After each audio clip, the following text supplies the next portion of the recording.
අපි හැමෝම රෑ අහස දිහා බලලා ඈත තියෙන තරු සහ පිටසක් වල ජීවීන් ගැන මහ ඉහළින් කතා කරනවා. මිනිසා හොඳට ගියා. අඟහරු ලෝකයට රොබෝලා යවුවා. ඒ වගේම මුළු විශ්වය ගැනම සිතියම් ගත කරන්නත් අපිට පුළුවන් වුණා. නමුත් ඔබ දන්නවාද අපි විශ්වය ගැන 80%කට වඩා දේවල් දැනගෙන හිටියත් අපේම පෘථුවියේ තියෙන සාගරයෙන් අපි තවමත් ගවේෂණය කරලා තියෙන්නේ 5% වැනි ඉතාමත් සුළු ප්‍රමාණයක් විතරයි. එහෙනම් ඉතිරි 95% වූ අතිවිශාල තද අඳුරු සාගර පතුලේ සැඟවිලා තියෙන්නේ මොනවාද?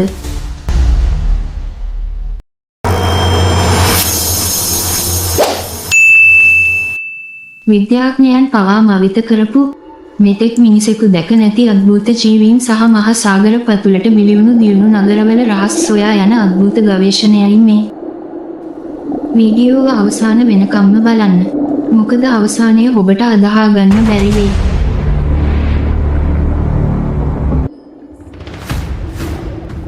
අපි මුලින්ම යමු ලෝකයේ ගැඹුරුම ස්ථානයට.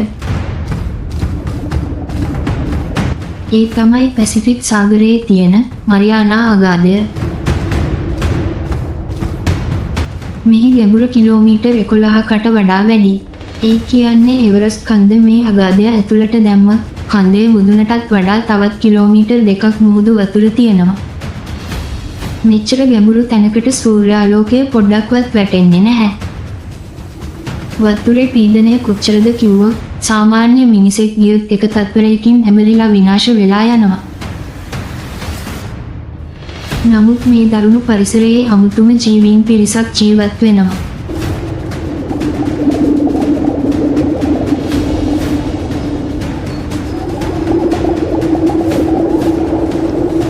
එකෙක් තමයි ඇන්ග්ලර් ෆිෂ්. මේ මත්ස්‍යයාගේ හිස මුදුනේ ස්වාභාවිකවම ආලෝකයේ විහිදුවන ලාම්පුවක් වැනි කොටසක් තියෙනවා.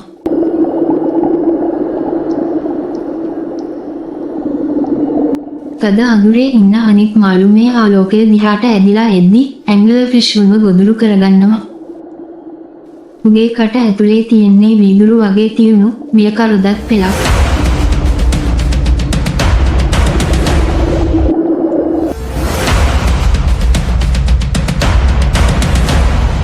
මීට වසර කිහිපයකට කලින් සාගර පර්යේෂකයන් මේ අගාධයට ඇද දමපු කැමරාවක අමුතුම දෙයක් සටහන් වුණා.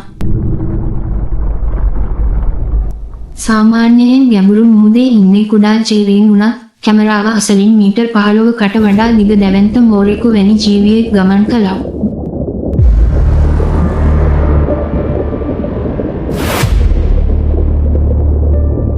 සමහරු කියන්නේ මේ වඳවි ගියා යයි සලකන ඉතිහාසයේ හිටපු බියකරුම මෙගලඩොන් මෝරා වෙන්න පුළුවන් කියලා.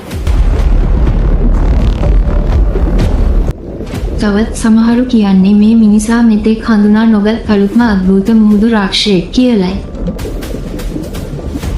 ඒ වගේම මෑතකදී තමන්ගේ මුළු ශරීරයෙන්ම විවිධ පාටින් ආලෝකය විහිදුවමින් පිහිනන පියාඹන පීරිසියක් වැනි කියන අලුත්ම බෙල්ලන් විශේෂයකුත් විද්‍යාඥයන් සොයාගත්තා.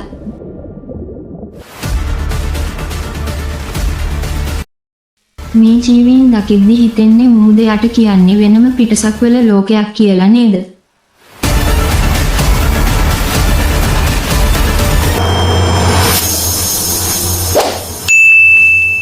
සාගරය කියන්නේ අద్භූත ජීවීන්ගේ නිවහනක් විතරක් නෙවෙයි.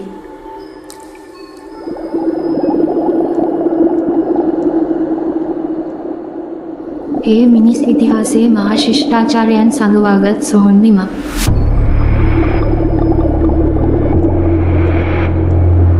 ඔබ ඇට්ලන්ටිස් ගැන අහලා ඇති.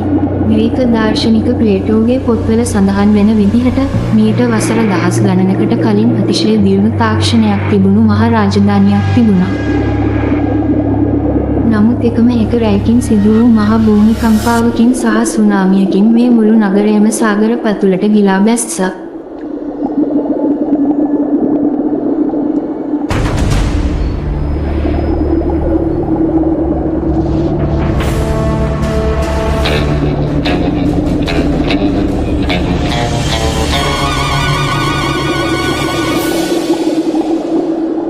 අදටත් පර්යේෂකයන් මේ ඇට්ලන්ටිස් නගරය සැබෑවටම තිබුණේ කොහේද කියා සොයමින් ඉන්නවා. ඇට්ලන්ටිස් කෙසේ වෙතත් සැබෑවටම මුහුද යට තිබී සොයාගත් නගරයක් තියෙනවා. ඒ තමයි ඉන්දියාවට අයිති ද්වාරකා කියන නගරය.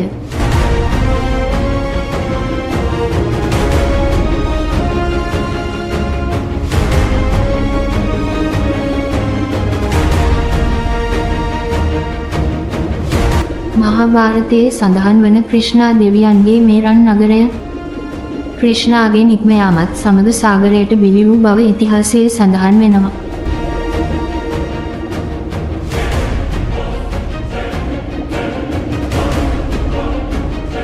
මෑතකදී මුහුදු පතුල පරීක්ෂා කරපු පුරාවිද්‍යාඥයන්ට මේ ද්වාරකා නගරයේ දැවැන්ත ප්‍රාකාර, ගල් කුළුණු සහ පැරණි ප්‍රතිමා හමු වුණා.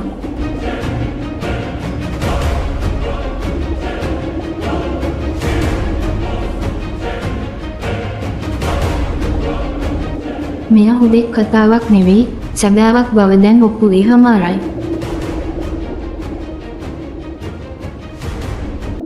නමුත් මේ හැමදේටම වඩා අභිරහස් තැනක් ජපානයේ යොනගුනි දූපත අසල මුහුදු පතුලේ තියෙනවා. එතන තියෙන්නේ අඩි 100 ගණනක් උසත් හරියටම කැපූගල් පඩිපෙළවල් සහිත දැවැන්ත පිරමිඩයක් බඳු ව්‍යුහයක්. විද්‍යාඥයන් අදටත් වාද විවාද කරනවා මෙය සෝබාදහමෙන් හැදුණු එකක්ද නැත්නම් වසර දසදහසකට කලින් පෘථිවියේ හිටපු දියුණු මිනිස්සුන් හෝ පිටසක්වල ජීවීන් විසින් හදපු එකක්ද කියලා.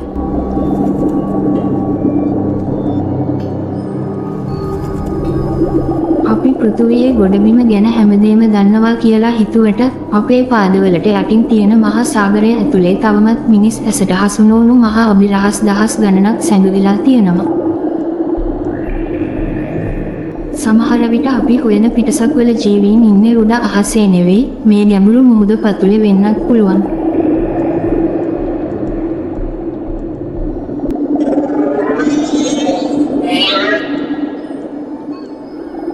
ඉතින් ඔබ මොකද හිතන්නේ?